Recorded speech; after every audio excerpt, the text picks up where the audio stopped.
My name is Jensen and I'm a sports fan. And unless you have a fetish that involves the Tampa Bay Buccaneers transforming into the 2015 Patriots, I think we're all at a loss of what to do right now. So I've decided to talk to athletes and sports industry professionals about what they're doing in quarantine, hoping to figure out if they miss competing as much as I miss watching it. Oh, and thanks to you listeners, we're now a top new and noteworthy show on Apple Podcasts, all because of you. So continue to rate and review and subscribe and tell your friends and constantly refresh your phone until your fingers are bleeding and we release new episodes. It's all helpful. Anyway, this is the No Sports Report.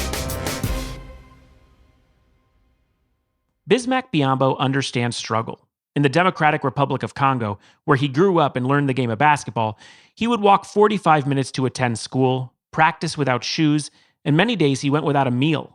It's a lot different than, say, how Bronny James is learning hoops at Sierra Canyon Private School. And honestly, it's different than how Bismack lives now. A 9-year veteran of the NBA, he's become a strong utility player for the Charlotte Hornets, enough to be writing out a 4-year, $72 million contract that concludes at the end of this season, or whatever we're calling it. And through this success, he's continued to reach back, never forgetting where he came from, with a philanthropic agenda that goes above and beyond the common athlete. We talked about his recent efforts with COVID-19 related donations, how he's feeling about being a free agent in this chaos, and his role as vice president of the Players Association, where he's fielding dozens of worried phone calls and emails.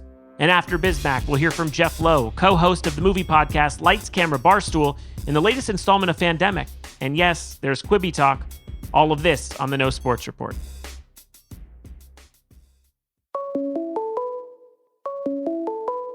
Call from Bismack Biyombo. To accept, press 1. Hey, Bismack, I wanted to start first by asking where exactly you are quarantined right now. I'm quarantined in Charlotte. In Charlotte. And who are you with? Are you with your brothers? Yeah, my brothers and sister are here. And I was wondering, it's probably been a while since you've all been in the house for quite some time. What is it like being back with your siblings? It's been amazing. It's also been interesting because even, when they get off school in the summertime, I'm always moving. This is really the first time we all get to spend a lot of times together. I think just yesterday I was working out with all my brothers. It's really been a blessing, all those tough times right now. You've been doing a series on YouTube called Quarantine with Bismack. How have you come up with these household workouts to keep in shape? I mean, I've had my troubles. I know push-ups. I know a handful of things, but you've been doing way more complex stuff. So I have like kettlebells and stuff, and my trainer put the workouts together. So for example, like today, he had me doing like snatches. So I had to do 6 snatch on the right hand and then 6 snatches on the left hand every minute for 40 minutes. Oh. I did the total of 480 snatches. Oh my God. Pretty challenging. Yeah. He tried to challenge me. Yeah, you guys have basically put together the Biyombo gym. Let's talk about you for a second here, because you have a different origin story than most players in the NBA. Obviously, you were raised in the Democratic Republic of the Congo, and obviously you are in touch with them. How is that entire country, how are they responding to coronavirus right now? So in Africa, for example, in the Congo, you have the population that's roughly a little over 80 million, but then over 70% of those people are really living on a daily check or are poor, so to speak. So now, how do you go and tell those people, hey man, you got to quarantine because there's COVID-19, Obviously, the government have shut down businesses. People have been laid off. So for me, it was I can't even get on the TV to motivate them to stay home. So why don't we just, start focusing on maybe providing medical equipment, refurbishing clinics, hospitals, so at least these people can have somewhere to go and get treated. Because I know for sure we have great doctors. They've done a tremendous job in the past in controlling Ebola and coming up with a vaccine for it. And I think eventually they will get there. It's a matter of time, but it's just that how can we get people through this without necessarily forcing them to stay home because they don't have the means to stay home. Correct. Yeah. Because now it's the government will have to look into how do we provide food for this population, while we're already struggling with food. So that's kind of the struggle right now at home. I think we're going to continue to do better. But this is where we really are right now, and the more everybody putting their effort together, I think we'll be able to find some kind of balance. Sure. But I mean, so far we have 200 cases, so it's not too bad yet. No, that's low. And everybody doing everything they can to control it. Yeah, well, I mean, you've went above and beyond. You kind of hinted to it there. Your charity, the Bismack Biyombo Foundation, which is run by your parents, which I thought was adorable, delivered over 10,000 masks and 780 hazmat suits to help prevent the spread of COVID-19 in the Congo. How important is it to you to keep your hometown in mind at times like these? To be honest with you, it's not just my own town. The goal for us every year is just to go into different places, do as much as we can, reach out to as many people as we can, and save as many lives as we can. And you are more knowledgeable about, I mean, at least than we are here in America about viruses, because you were told, I believe you did charity work during Ebola. A lot of people told you not to travel there, but you decided to go there anyway, correct? You've faced this directly before. Yes. The reason why I did travel, number one, is that in time of crisis, the last thing you want to do is run away from big issues. With COVID-19, it's different. The whole world is dealing with it. Yeah. And, I don't even know if I'm going to be able to leave the country to go home. And for the sake of myself and my parents back home, it might not be a good idea to travel this summer. Yeah. But, yeah, I have traveled this past summer towards the eastern part of the country. And actually, that's when we were making the donation of the medical pad. It was the first pad within the country, of the first mobile clinical surgical room that we were delivering in the country, and I had to be there. It's incredible, yeah. Thankfully, because we set that up, now more people, more kids are able to get treated. It is truly inspiring work. You are also the VP of the NBA Players Association, so I know you've most likely been fielding a ton of calls and emails during this. Going into the next few months, what hurdles do you think the league is going to face when trying to get back on the court? The way I say it is this. Everybody wants to play. Me as a player, as a competitor, I want to play. I want to get out there and I want to play basketball. I enjoy doing it. It's fun. The fans, you get to interact with them. But one thing that I do know that is nothing that's going to happen until the virus can be controlled by the government and the rest of the world. Until we can control that, it's going to be hard for anybody to come out and determine the day that we're going to play. Obviously, there's rumors about potentially playing in empty arena. Yeah. Well, you only done that in practice, where you got to, the coach breaks down the team and you guys going at it. And I think it will be very challenging because it's almost like, you're in practice, but we got to dress up and, there's no fans. So everything you scream, everything you yell. Yeah, you hear everything. The whole place we know. Yeah. So I think it's going to be challenged, but I also think our union, we have an amazing executive committee. We have Michelle Roberts has done a tremendous job into continuing with this negotiation, but I think it's in all of us as players, owners, and fans to make sure that the safety of everybody is number one priority. Yeah, I mean, you're a free agent at the end of whatever the 2020 season ends up being. Do you think the work stoppage is hurting or helping with people with new contracts? I mean, you're coming off whatever this was, a season, if you call it that. You had a career high in points. So I was sort of excited to see where you go and how that works out. I mean, does that concern you at all? The one thing I'm never really concerned about is free agency. Things will take care of itself, whether it's this summer or next summer.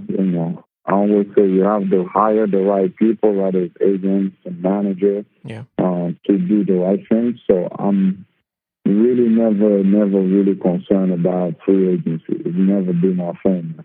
I think it will play out pretty well because I've done my part. I've won a better season, and I'm looking forward to what's next.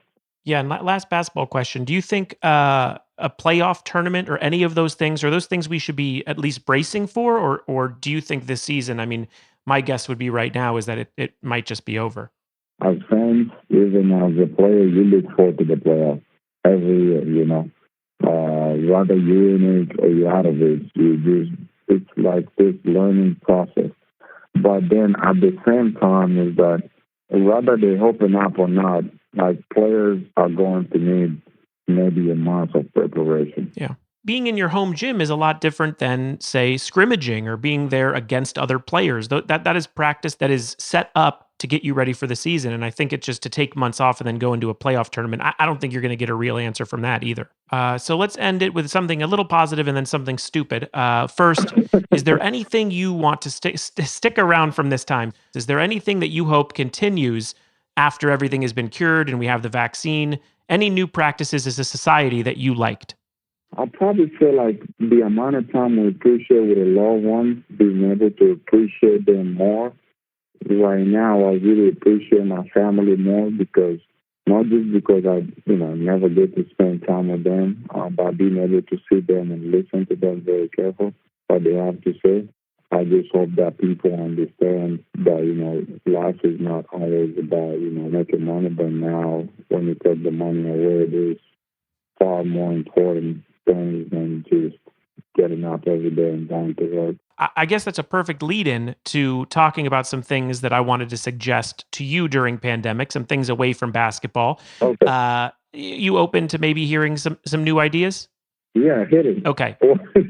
I know you've been using Afrobeats in all your YouTube workout videos. I love listening to it because it's like you've said in other interviews, it's on trend. Drake has been using Afrobeats. I like it, but I'm wondering if maybe we could put, I don't know if you know what it is, but yacht rock into these clips. Do you know what yacht rock is? No, but I'm going to need to look it up, man. Okay. So yacht rock, it's like an 80s soul done by white guys. There's some hits in there. Christopher Cross is one of the artists. Hall & Oates, who you might know, Maneater or Sarah Smiles. Kenny Loggins, Michael McDonald. I just want you to look in to Spotify and look up yacht rock. Yacht rock? Okay, I'm on it. Second one, foster a pet. Do you have any pets in the house with your brothers and sister? No, I don't. I wish I had one. It's a good time to walk in and go for a jog with them. Absolutely. I mean, I'm hearing that, it's doubling, fostering. Some cities can't even find pets to foster out, but it's always something people can do. And lastly, we are all eating at home more. We're needing our own ingredients. Families are sitting at a table. People are making their own bread, especially in breakfast when kids are usually at school. Now you have to feed a bunch of kids. I'm suggesting a new business for you to kind of be involved in it, and it's called Bismack Biyombo. Bismack Biyombo. Break that down for me. It is. It's your own pancake mix. Let Diddy have Ciroc and vodka. Let Rick Ross have his own Wingstop. You will have pancakes covered with Bismack Biyombo.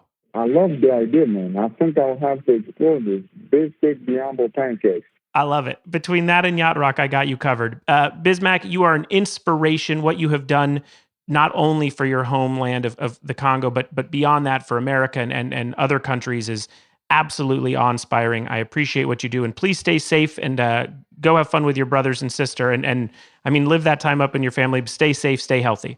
Thank you. And thank you for having me. I really appreciate it. You stay safe as well. After this break, in the latest installment of Fandemic, we'll check in with Barstool Sports' Jeff Lowe, co-host of the truly great movie podcast, Lights, Camera, Barstool. Right now, Feeding America is working tirelessly to ensure our most vulnerable populations, like students who are out of school, the elderly, individuals whose jobs are impacted, and low-income families, continue to have access to food and other needed resources during the COVID-19 pandemic. The Feeding America Food Bank Network is committed to serving communities and people facing hunger in America, and their greatest need is donations and support of local food banks. This podcast is committed to donating a portion of the proceeds from the show to Feeding America, and we hope that you can join us in this effort too. Find out how you can help at feedingamerica.org/COVID-19. Now, here's my Fandemic chat with Barstool Sports' Jeff Lowe. Hello? Hello, Jeff. It's Jensen. Hey, man. How you doing? I'm well. Thanks for doing this. You came to mind so quickly because I'm such a fan of your podcast, Lights, Camera, Barstool, and what you do over there. But I did think, I don't know if I could find any other people I know where their job is affected in two completely different ways, considering you do radio for sports and you do a podcast for movies, two things that don't exist while in quarantine. How difficult has it been for you to find content?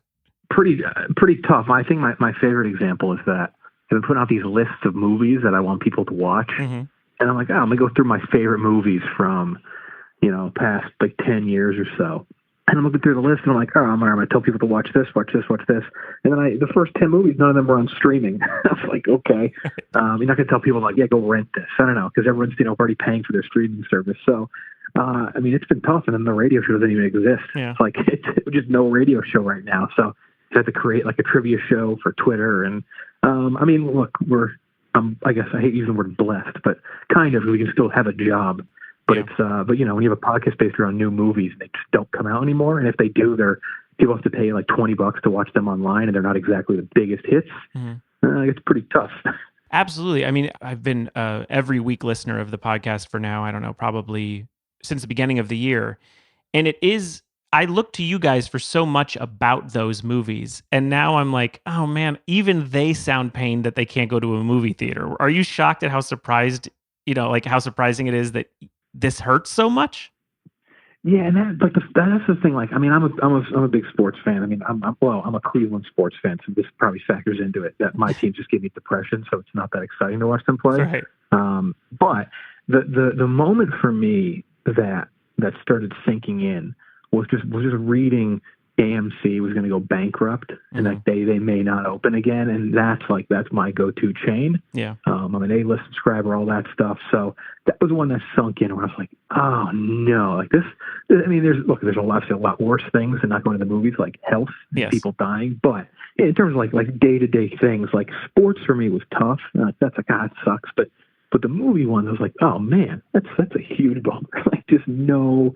And that's all we do. I do it 2 times a week. I pull movie news together. We talk about new movies coming out and trailers, like, if you listen. So now it's like, even the news we talk about is just like a bummer. It's like, oh, this one's delayed. This one's delayed. Sucks. Yeah.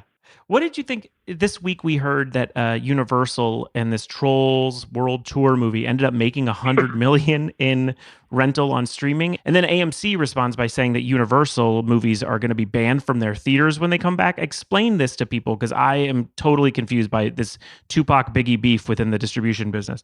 So I actually looked at the list this morning. So it's a power move by AMC. And I don't think if the schedule looked different, they'd be doing it right now. These are the upcoming Universal movies that are coming out. They're supposed to come out in theaters. You have the Forever Purge, the new Purge movie, which we haven't seen a trailer for that, so that may not even be coming out in July to begin with. But then you don't have another movie till September. You have Candyman, which is, Jordan Peele's involved with that. Like, that could have some potential, but that's not a huge movie. And then the next, big name is Halloween Kills, the new Halloween movie in October. And even that, big, but in terms of major blockbusters, the only one Universal has the rest of the year is Bond. Is No Time to Die in November. So, they have one maybe from now through September. I feel like they're in a pretty tough spot because everyone, when they talk about AMC now, like I just said, they're talking about them potentially going out of business.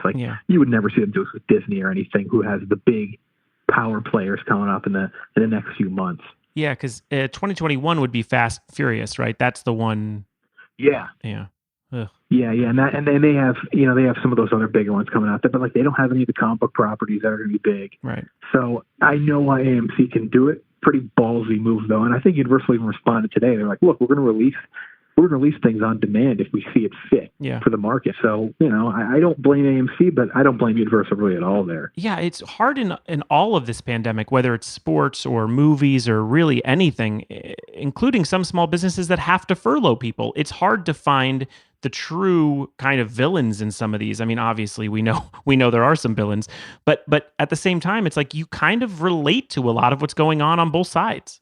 Yeah, and again, this is a pretty great example because both sides are talking about business. And look, that the movie industry, both sides hurt because if a movie flops, it hurts the theaters as well, but sure as hell hurts the movie studio. And what do what's the big complaint with movies these days?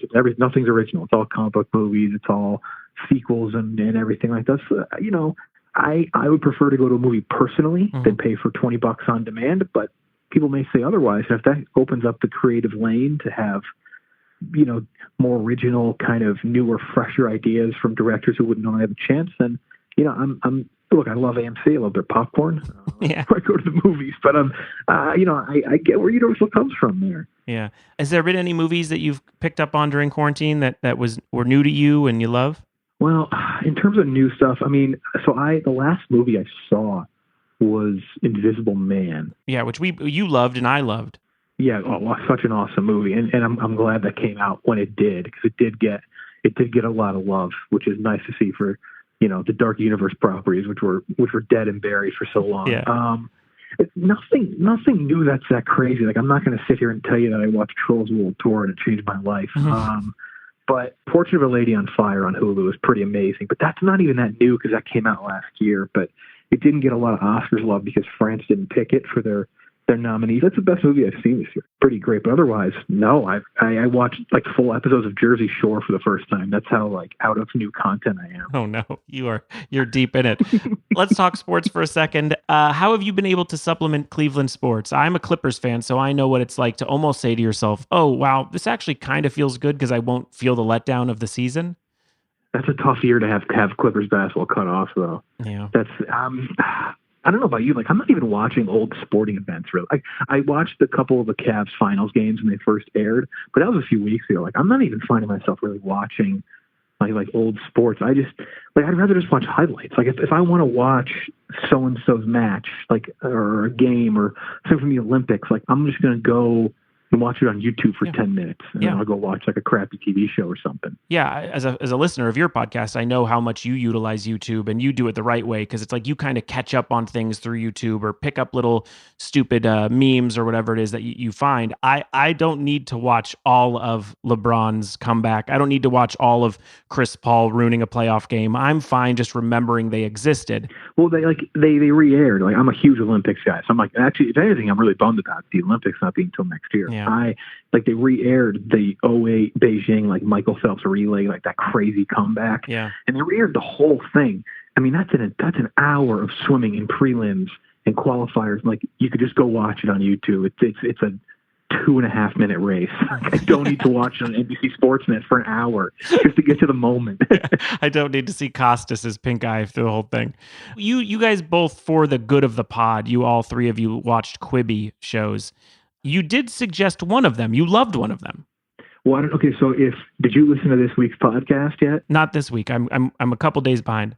Okay, spoiler for you then. It's when the street lights go on. It has a moment, and I've actually talked about this a bunch recently because we've been doing Westworld recaps on YouTube, and we've been talking about like if Westworld pulls the curtain back, and it's that moment of like, oh, everything's a simulation, where you're like, and I relate it to in the movie Role Models. They're on I love referencing this clip.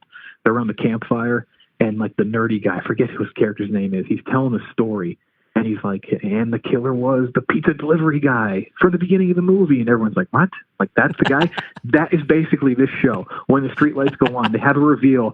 And I actually, like, because Quibi's so quick, and I'm like going through, I'm like, shit, did I miss it? And I went to that previous episode, and I like scrubbed through it. And I'm like, that's it? It's this, like, this is the reveal? This is the twist? So I'm actually reversing and saying, do not watch that show. At least when you watch a TV show, you're not going to throw your remote at the TV, but you may want to throw your phone when you watch this. I was so angry. I have done, I listened to you guys and picked up a couple of them, but I did do the shoes one that you guys did not review.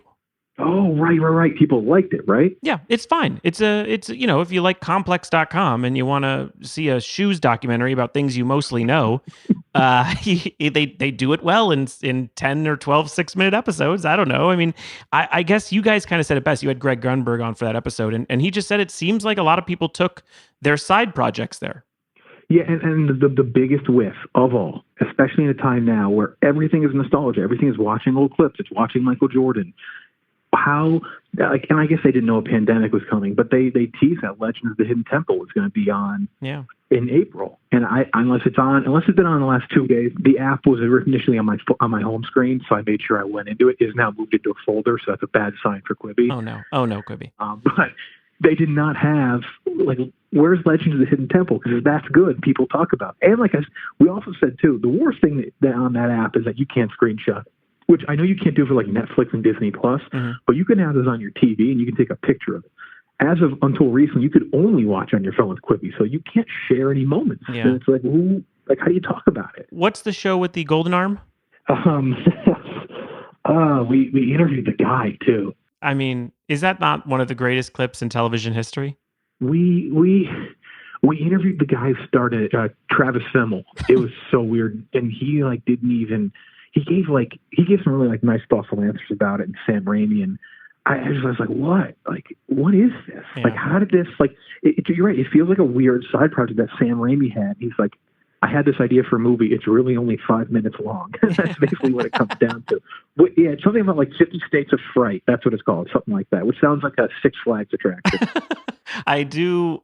We did do a meeting there, as Greg Grunberg explained to you, which is great. The meetings were very funny and very expensive place and very nice people who worked there. But when they were explaining it to me the first time, maybe a year before launch, I said, so what you guys are looking for is probably a bunch of great Hot Ones, series like Hot Ones. Yeah. I'd watch Hot Ones on my phone every day if you gave it to me.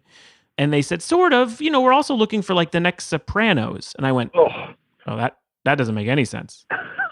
Not even a little sense. That's the funny thing is that I keep saying, it's this is an idea that sounds like people who made it are smarter than me, and that's maybe why I don't get it. Mm-hmm. But I think the more, even like you just saying it, the more I talk about it, the more I think about Quibi and these short form things, it sounds like a really good concept by people who are trying to make it something that it shouldn't be, or that it can't be. Yep.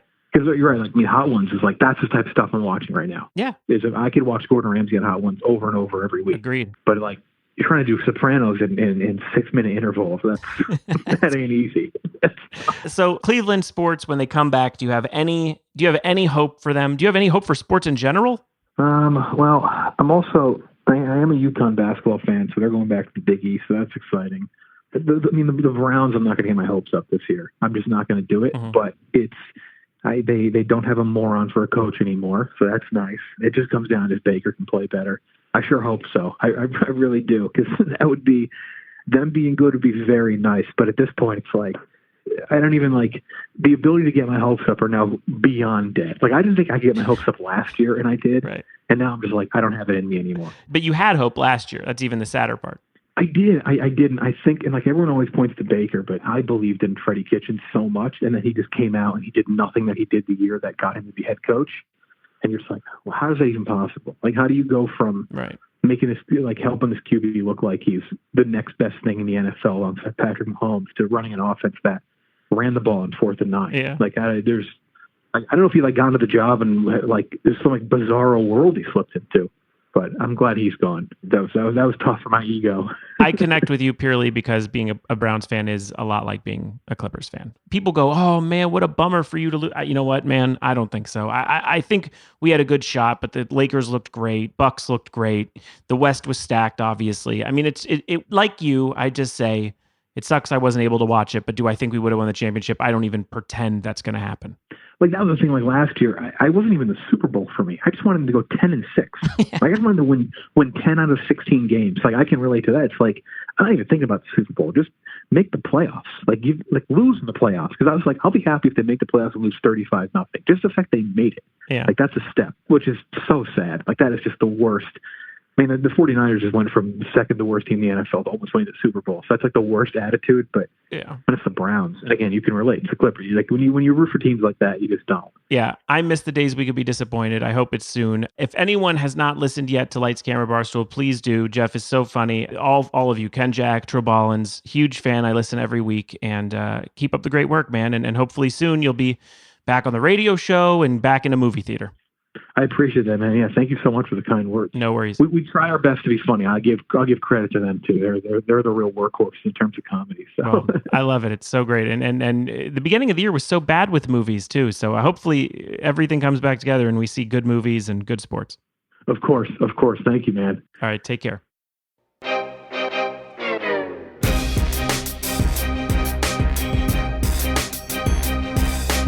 The No Sports Report is produced and distributed by Treefort Media. The show is executive produced by Kelly Garner, Lisa Ammerman, and me, Jensen Carter. Our series producer is Matthew Kugler. Tom Monahan is our senior audio engineer and sound supervisor, with additional production help from Tim Schauer, June Rosen, and Haley Mandelberg, with production and editing by Jasper Leak. Our theme music is composed by Spilkus. If you've enjoyed what you've heard, please subscribe, rate us, and review us on Apple Podcasts. You have nothing else to do. Send it to your friends, tweet, share, post about it, do whatever you can. And please visit feedingamerica.org. And if you're able to make a donation, any amount will help make a difference. And you can learn more about other ways to help on their website. For more information on the No Sports Report, links to the socials, and for our show transcripts for the hearing impaired listeners, please go to treefort.fm. Be safe and be well.